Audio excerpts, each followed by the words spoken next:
नमस्ते। मैं आचार्य वीना चड्डा आप सबका स्वागत करती हूँ। आजकल हम लोग पास्ट लाइफ कर्मा को समझ रहे हैं।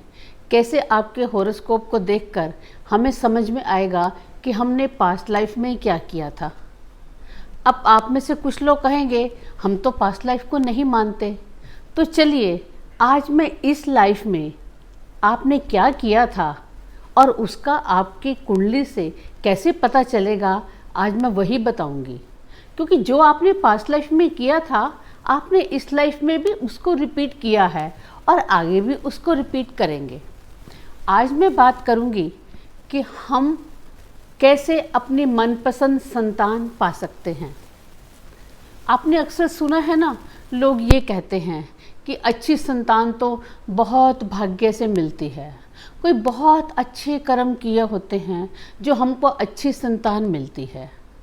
आप ठीक सोच रहे हैं, अच्छे कर्म करने से ही अच्छी संतान मिलती है। और वो अच्छे कर्म किसने करने हैं? वो अच्छे कर्म माँ बाप ने किए होंगे तभी अच्छी संतान मिलेगी। अब वो संतान के पाने के लिए कैसे आपने अच्छे कर्म किए हैं या खराब कर्म किए हैं, इसको हम समझेंगे। पहले तो एक बात बताएं, पहले शास्त्रों में हमारे क्या होता था? जब भी किसी को संतान पानी होती थी वो बहुत तपस्या करता था, यज्ञ करता था, वरदान मांगता था, बहुत अच्छे मुहूर्त देखता था। मुहूर्त निकलवाए जाते थे कि कब हमने संतान को पाने के लिए कंसेप्शन करना है। ऐसा ही होता था ना, क्योंकि उस समय सबको ये चाहिए होता था कि हमको अच्छी संतान मिले।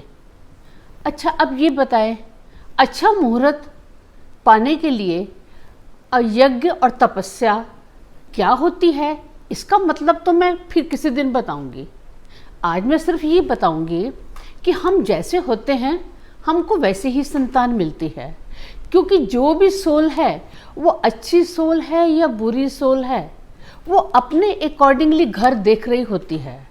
जो अच्छी सोल है वो ये देखती है कौन सा घर अच्छा है जिसमें मेरे अकॉर्डिंगली सब कुछ हो सके। और जो खराब सोल है वो ये देखती है कि कैसा कौन सा परिवार है जहाँ मेरे जो पेंडिंग काम थे, जिन कामों को मैं करते अधूरा छोड़कर आया था, वो मैं पूरा करूँ। एक लेमन भाषा में समझिए, हम उन्हीं लोगों से दोस्ती करते हैं ना जिनसे हमारा मन मानता है, जो हमारे जैसे होते हैं। हमारी दोस्ती उन्हीं लोगों के साथ होती है। वो तो केवल दोस्ती की बात है, लेकिन जिसको अपने कई जन्मों के काम करने हैं वो तो ये देखेगा ना कि मेरे लायक ये परिवार है या नहीं। अब इस बात को मैं केवल 2 प्लैनेट से समझाऊंगी। पहले मैं प्लैनेट ले रही हूँ मून। मून क्या है? मन का कारक है। मून माँ को रिप्रेजेंट करता है। मून हमारे मन को, विचारों को करता है। आपको सबको मालूम है मून जिस साइन में होता है हम उसको बोलते हैं ये मेरा जोडियक का साइन है। कहते हैं ना, कोई कहता है मैं तो लिब्रा हूँ, कोई कहता है मैं स्कॉर्पियो हूँ, कोई बोलता है मैं कैप्रिकॉर्न हूँ, कोई कहता है मैं पाइसिस हूँ। सब लोग ऐसे बोलते हैं और उसके अकॉर्डिंगली अपना फॉर्च्यून आप देखते हैं कि ऐसे साइन का क्या होगा। यानी मून जिस साइन में है आपको मालूम है कि हम वैसे ही हैं, और हमारा कैरेक्टर, हमारी पर्सनालिटी, हमारा नेचर सब कुछ उस साइन के अकॉर्डिंगली है। अब आपको मालूम है ये मून का साइन हमको कैसे मिलता है? ये मून का साइन केवल हमारी माँ पे डिपेंड करता है। माँ जैसा चाहती है वैसा ही हमारा मून का साइन होता है। जिस दिन हमारा कंसेप्शन होता है उस दिन हमारी माँ का मन जैसा होता है, हमको पूरे 12 साइन में से, पूरे 12 जोडिक साइन में से हमको वही साइन मिलता है। और वो कैसे मिलता है? जैसे ही हमारे मन का फिक्स होता है कि कैसा हमारा मन है, उसके अकॉर्डिंगली ही बच्चा उसी दिन पैदा होता है। बच्चा किस दिन पैदा होगा ये माँ बता सकती है। जिस दिन, उस महीने में, उस राशि में, जैसे ही उस नक्षत्र में मून जब जाएगा उस दिन बच्चे का पैदा होता है। यानी हमारा ज़ोडिएक साइन, हमारा मून जो कि हमारा कैरेक्टर है, हमारा नेचर है, हमारा स्वभाव है, हमारी पूरी पर्सनैलिटी है, उसका डिसीज़न माँ करेगी। अब वो कैसे करेगी उसको मैं समझाती हूँ। वैसे तो हमारे शास्त्रों में बहुत सारी कहानियाँ हैं, बहुत सारी कथाएं हैं, वर्णन है लोगों के जन्म के बारे में। मैं केवल आज एक प्रसंग की बात करूँगी। मैं आज बात करूँगी कौरव पांडव के जन्म के बारे में।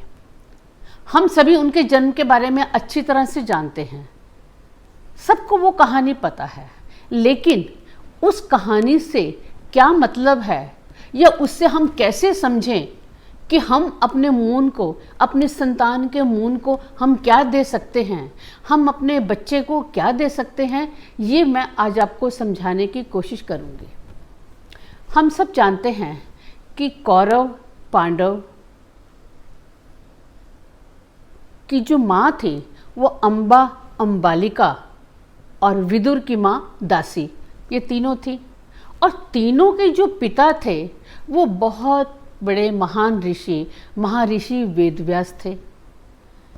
एक ही परिवार में 5 बच्चे पैदा होते हैं, लेकिन पांचों बच्चे अलग अलग होते हैं। पिता एक ही होता है, लेकिन हर बच्चे का नेचर बिल्कुल अलग है। वो अलग क्यों है?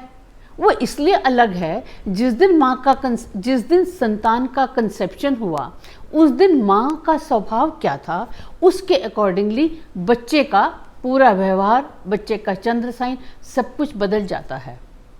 मैं आपको उस कथा के बारे में बताती हूँ। जब ये लगा कि हस्तिनापुर में आगे भविष्य के लिए कोई राजा चाहिए, और उस समय राजा को जब पाना था, तो उसके लिए सबसे पहले अंबिका को बोला गया कि आपने वेदव्यास ऋषि के पास जाना है अगली संतान के लिए।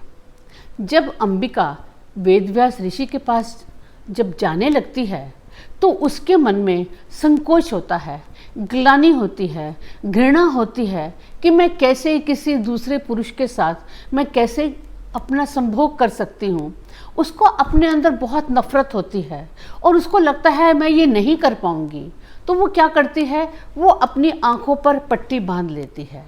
पट्टी बांधकर बेमन से, घृणा से, नफरत से, ग्लानि से वो संभोग करती है। तो उसका परिणाम क्या होता है? उसका परिणाम आप सबको मालूम है।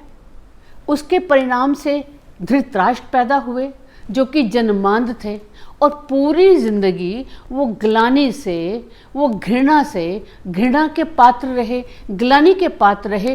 पूरी जिंदगी उनके साथ ऐसा हुआ। उसके बाद अगली बारी आती है अम्बलिका की। उसको भी भेजा जाता है वेदव्यास ऋषि के पास। जैसे ही वो जाती है तो वेदव्यास ऋषि देखने में बहुत काले, उनकी शक्ल भयंकर थी। वो उनको देखकर डर जाती है और पत्ते की तरह कांपने लगती है। उसका सारा चेहरा, पूरा शरीर एकदम पीला पड़ जाता है। उससे क्या हुआ? उससे पांडु पैदा हुए। पांडु पैदा हुए जिनमें रक्त की कमी थी और बहुत जल्दी उनकी मृत्यु हो गई। जब ये दोनों घटनाएं हो चुकी तो वेदव्यास ऋषि ने सत्यभामा को बताया कि ये दो जो इंसिडेंट हुए हैं, इनसे आगे भविष्य में कोई अच्छा राजा मिलने की उम्मीद नहीं है। उसके बाद दोबारा अंबिका को बोला गया कि अब आपने दोबारा से जाना है, लेकिन अपने आँखों पर पट्टी नहीं बांधेंगे। उसको बहुत मजबूर किया गया। लेकिन जब ऐसी एंड टाइम आया तो उसने अपनी प्रिय दासी को मनाकर, फुसलाकर भेज दिया कि मेरी जगह तुम चली जाओ बिना किसी को बताए। वो दासी बहुत समझदार थी, बहुत ज्ञानी थी।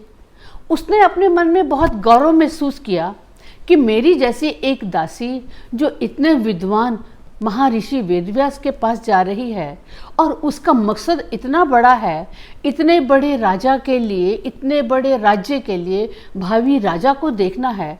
उसके मन में बहुत प्राउड हुआ, बहुत सम्मान हुआ। उसने आपको बड़ा अपना गौरवान्वित समझा। तो उससे क्या हुआ? उससे महाज्ञानी विदुर पैदा हुए। यानी हम इससे क्या समझे? यानी वो एक दिन वो जो एक दिन है, वो एक दिन जिस दिन भी संभोग होता है, अगर कोई भी स्त्री उसके मन में घृणा है, नफरत है, ईर्ष्या है, जेलस है, वो बहुत खुश है, वो बहुत चीयरफुल है, वो अपने आप को प्राउड फील कर रही है, उसको लग रहा है कि मुझे सम्मान दिया जा रहा है, वो बहुत खुश है, वो मन से कुछ धार्मिक प्रवृत्ति है, यानी जो भी उसकी प्रवृत्ति है उसके अकॉर्डिंगली हमारे 12 साइन एरीज से लेकर पाइसिस तक, मीन तक, ये 12 साइन हैं। उस दिन जैसी उसकी फीलिंग थी वैसा ही आपको चंद्रमा मिलेगा। आपकी संतान के हॉरोस्कोप में वो चंद्रमा होगा जो आपके बच्चे की ज़िंदगी को कुछ से कुछ बदल देता है। तो इससे क्या लगा? इससे लगा सिर्फ एक दिन। अगर वो एक दिन हम सोच लें, हम ध्यान से सोचें अपने मन में संतान की कामना करने के लिए कि हमको संतान चाहिए, उसको वेलकम के लिए प्री प्लान होकर एक अच्छा दिन देखकर अच्छे मन से करें तो हम अच्छी संतान पा सकते हैं। लेकिन अगर हम ये सोचें ऑल ऑफ सडन हो गया, नेग्लिजेंस से हो गया, या एक्सीडेंटली हो गया, या हमें पता ही नहीं चला, अगर ऐसे होगा तो आप देखिए आपकी जो संतान का मून है वो आप खुद ही खराब कर रही हैं।